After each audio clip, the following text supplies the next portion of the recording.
morning and welcome back. This is World Talks here on TVP World. I'm Salia Strzemska.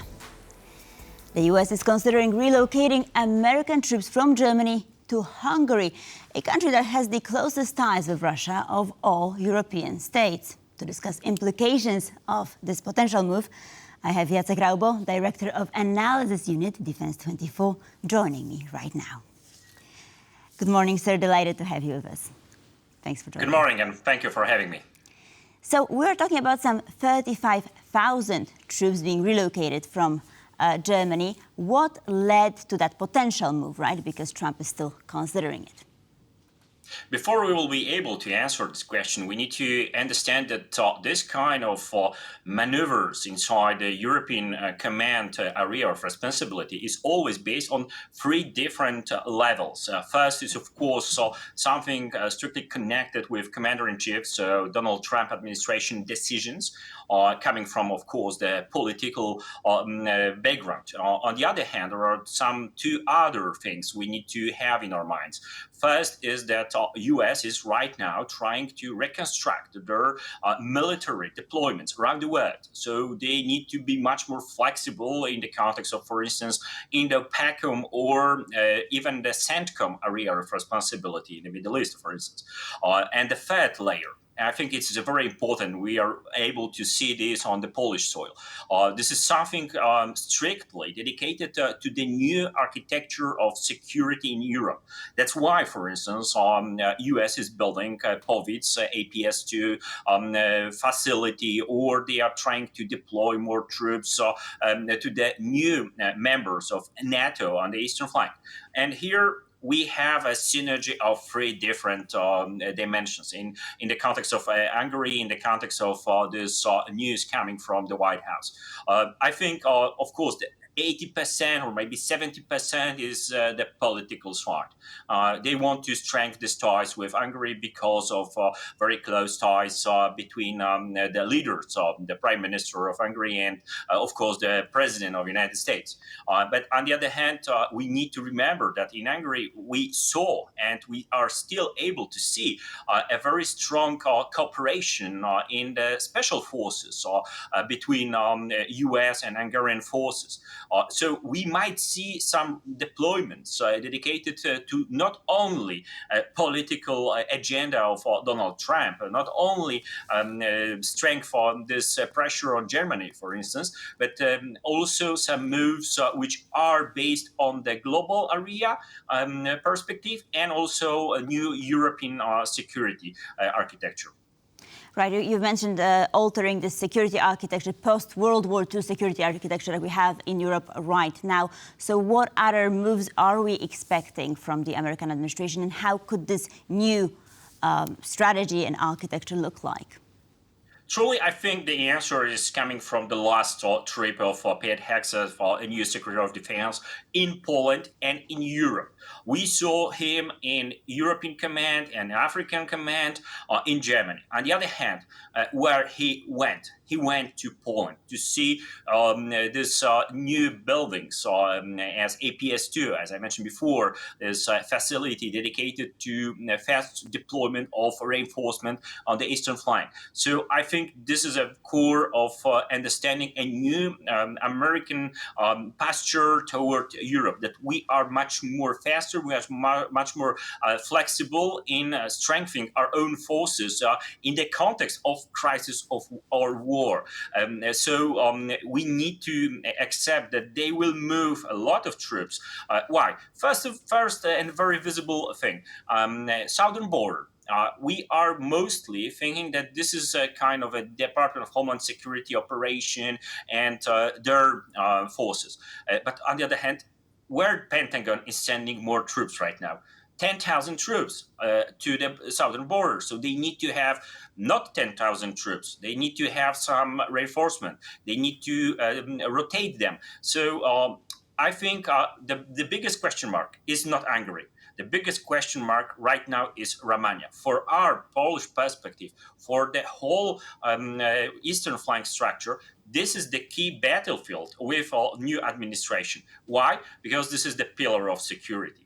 We are the strongest part of this pillar here, but Romania is the second pillar of our eastern flank, close to the Black Sea. So I think if we are trying to find some very difficult and very sophisticated formula of relation, we need to focus more on Romania. And I hope that US will save their presence in Romania on the level we are observing right now. This is the key element. Right. So, I mean, the impression is, I mean, the narrative, the prevalent narrative is that, this rearrangement would probably weaken the US-EU cooperation and so on. But from what you're saying, it seems that it would just be a realignment. Do you think that, Europe will be less secure after all of this happens? Or is that a mere realignment, right? I mean, sort of a change. Yeah, asking me about the European security, we need to first of all ask ourselves how we are strengthening our security. And I fully agree with this vision that, of course, US is the strongest partner in NATO, and this is the core of NATO. But on the other hand, we need to achieve our goals in GDP, in 2% of GDP spending for military issues, or maybe higher level we need to put in our agenda. I fully agree with the French perspective, 3% of GDP, but we need to implement this in our policy. From Portugal to Belgium, from Belgium to Germany. I'm not mentioning, of course, the eastern flank states because we are achieving these goals, and this is something very important for our own security. So we need to, of course, look on the moves of American troops. But on the other hand, we have a lot of years to understand that they will change their posture here. Why? Mostly because of China, mostly because of Indo-Pacific. Right now, we have a synergy of two major threats for the new administration, Iran and China. So they will move some of forces, but this is not the one-way path to erase every American moves here in Europe, every American forces in Europe. I think they will cut some numbers, but they will save some of these tools to flexibility. To have this flexibility on reinforcing European command in the context of potential crisis or even war. So right now, this is the time for Europe. Right now is the time for our own armed forces to not only spend this 2% of GDP for military posture, but also to build this interoperability, to train this effectively train with the large scale of maneuvers with forces from France, from Poland, from Germany. We need to have this opportunity to be the first on the first line. And we need to still have in our minds that US will save their presence in Europe. Maybe they will modify the levels of troops, the level of bases, but they will have this opportunity because we need to underline one more thing.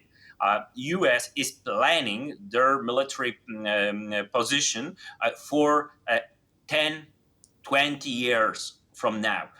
So this is not only the deal with this Trump administration. This is the deal with Congress. This is the deal with even the think tanks in the United States, where we are having this building of the strategy for the future goals. So we need to be very much more patient, but this is the time for our work, our own work in Europe. So mentioning Europe's own work, how do you assess the Rearm Europe program? Oh, and here I think still we have a large number of potential threats to start this program and also to implement this program. I'm always emphasizing that this is the good direction. This is the good path. We cannot base on some post-Cold War standards when we think about the military production. But on the other hand, there is three major problems. First, people. We need to have a very effective educational system to build this human factor in enlarging our military production. From the basic things to more sophisticated issues dedicated to the research, development, and implementation. The second aspect is something which is, I think, the most important: money. We need to have not only the balance of euro right now, right here. We need to have the strategy to spend more money in long term, because military production is always a long-term race.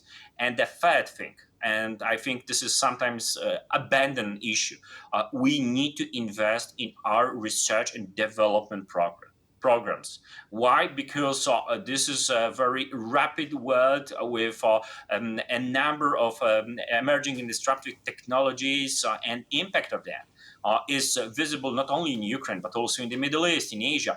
So we need to stay in touch with this new revolution in military affairs. That's why this is not only the building of the new fabric or some industrial buildings.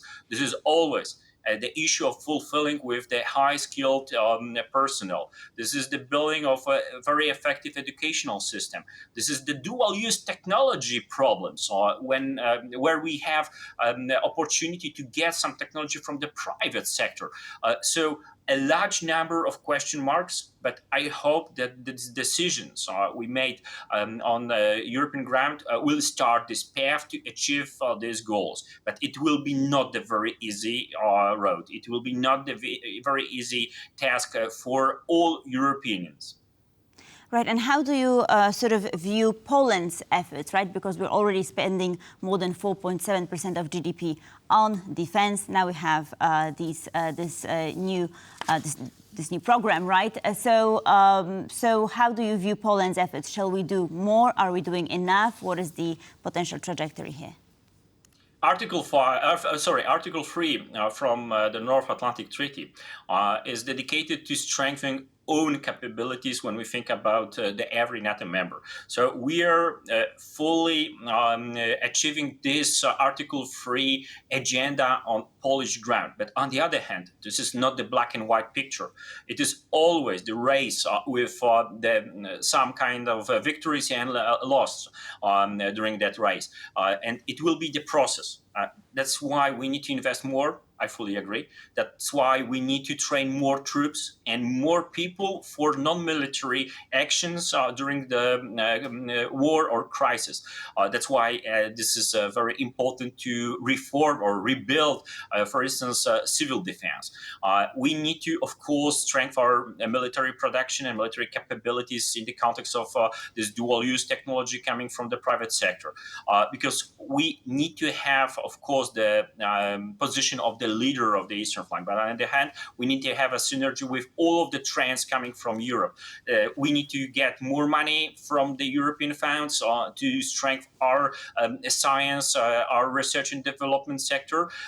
This is not the race we can win next year or 2 years from now. We need to stay in this race, and this is a very difficult task for everyone, from the politician to the single civilian in Poland. Absolutely. It has to be a collective effort, but hopefully we'll manage. Jacek Raubo, Defense 24, thank you so much for being with us this morning. Thank you very much. And thank you for watching. Please stay tuned for more.